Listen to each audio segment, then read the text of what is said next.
Welcome back to This Day Life.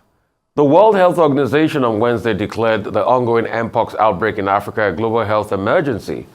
WHO convened its emergency committee meeting amid concerns that a deadlier strain of the virus, clade 1b, had previously reached 4 unaffected countries in Africa.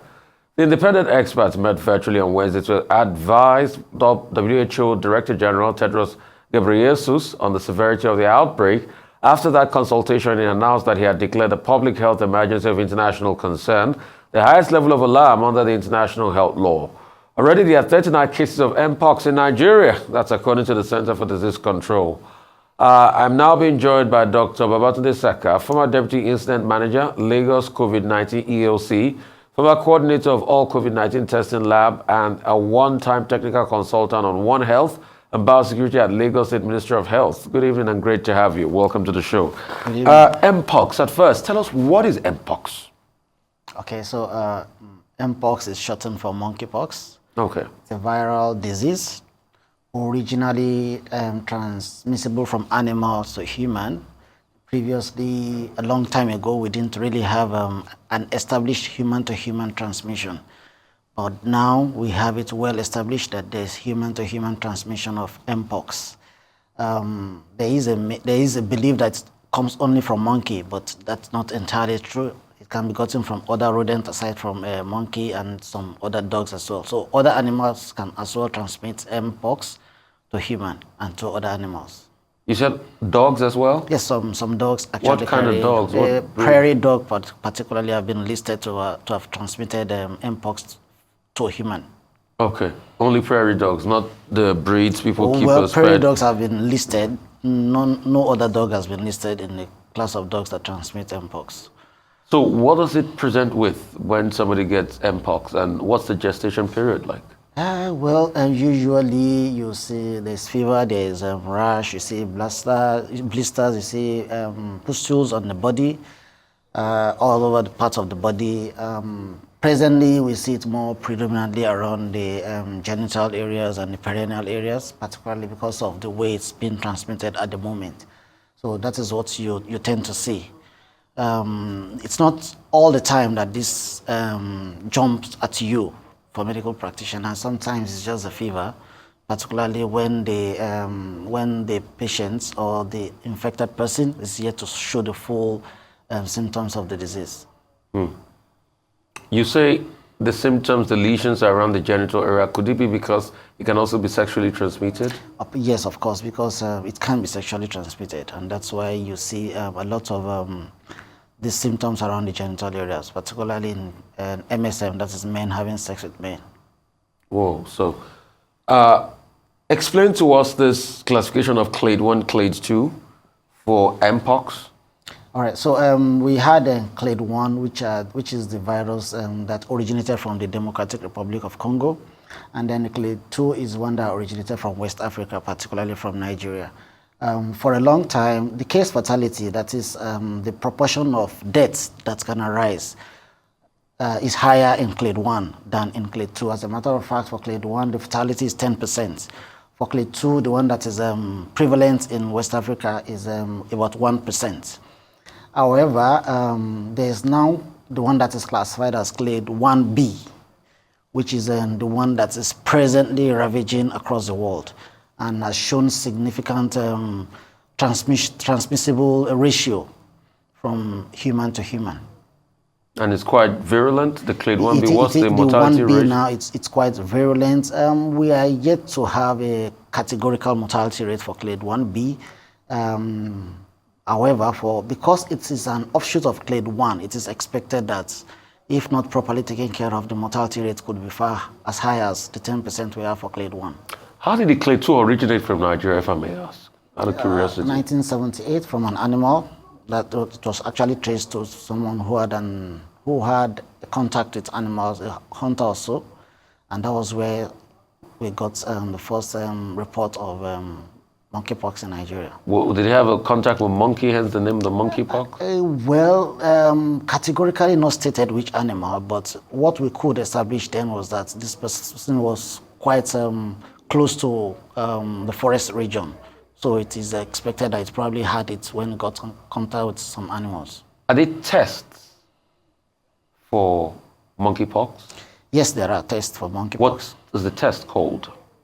So at the moment, the most precise of those tests is when you use molecular technology, and you are able to detect, and you're able to again say particularly which of the clades you are dealing with. And then if you want to go deeper, you sequence, and then you're able to state whatever has happened to it in the course. However, there are also other means of testing. For instance, there's the ELISA protocol that you can also use to test. That is the enzyme-linked immunosorbent assay. However, what is quite available now that we're dealing with is to use molecular technology to test for monkeypox. How available are those molecular labs? Well, previously, before COVID, we could say that they weren't really available. But now, we just finished with COVID, and one of the takeaways from COVID, particularly for Nigeria, is the development of molecular technology. We have quite a lot of laboratories now with capacity to deploy molecular technology. What could serve as a snag in this case is the availability of the reagents.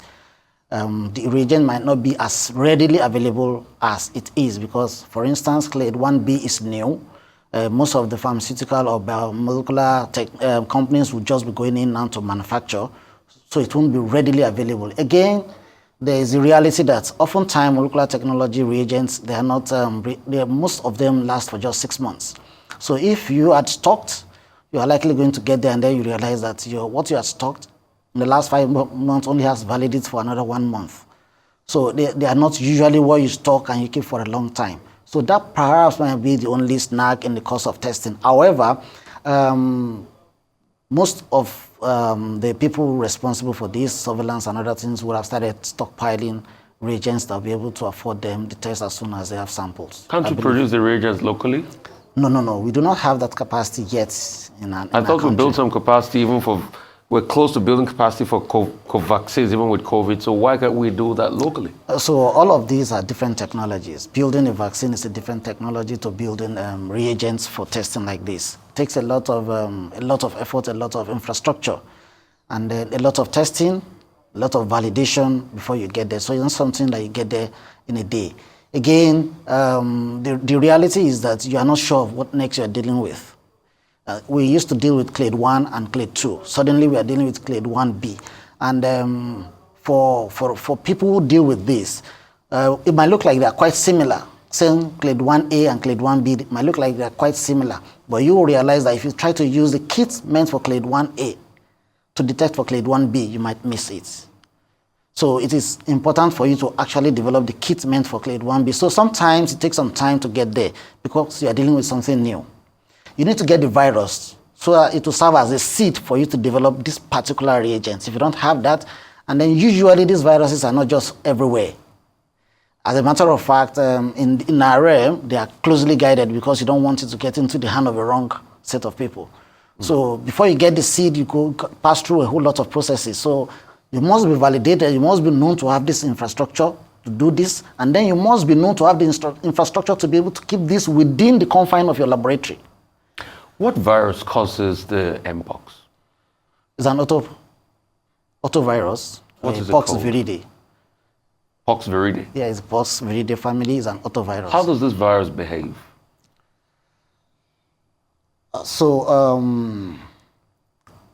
What it does is to cause what we call viremia. As it multiplies in the system, it destroys certain structures in the system, and if it's not properly taken care of as soon as possible, it could invade certain organs in the system and then cause a breakdown of those organs, and at the end of the day, you have a total failure of certain organs in the system. So it pretty much causes like a viremia that leads to necrosis of some organs in the long run? It depends on the clade 1. Depends again on the predilection site at the time of getting it. Presently, the case fatality is not much. We've not had, in the 39 cases we've had in Nigeria, I don't have any record of any death yet. So it shows that, okay, there isn't really a fatality to this. So it probably might not lead to that. However, you don't know when it could mutate to become something that can lead to this, just like we had the experience with COVID. Okay, I also hear you can get it through skin-to-skin contact. How do you, because we're contact human beings, we're contact animals. Unfortunately. How do we, try as much as possible? Is it to limit contact? Is it that obviously we don't need to wear face masks again? Is it that we have to put sanitizers in our hands, like it was with Ebola? Is it that your temperature needs to be taken all over again? Should we bring back all of those protocols? Is it that you need to wash your hands as much as possible again? Yeah, so we are quite aware that the authorities responsible to give guidelines for this are working already. Already, there is a guideline from NCDC. They are advising that as much as possible, you wash your hand.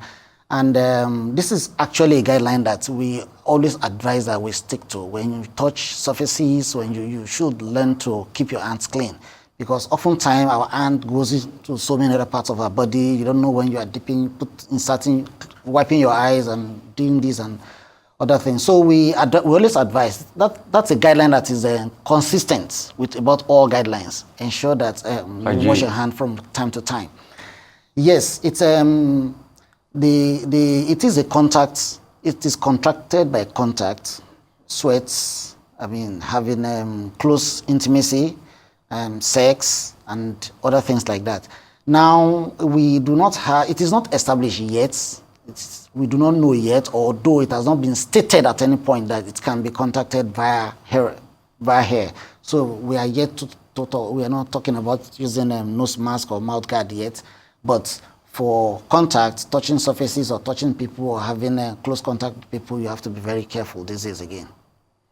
Okay. Also, we had an international case in Sweden recently. So we're having cases expanding around the world. And, people are beginning to talk about this around the world. Is there anything we should be scared about? It's not new, actually. Okay. It's not new. It's just making it's not new. An entree again like Ebola. Exactly. In 2022, we had something similar to this. The only difference was that it wasn't declared a fake. There wasn't, WHO did not state it as a public health emergency of international concern. But the fact that we have had a jump in the clades is why now it is classified as a fake. So it's not new totally. However, it is critical that we need to really be concerned.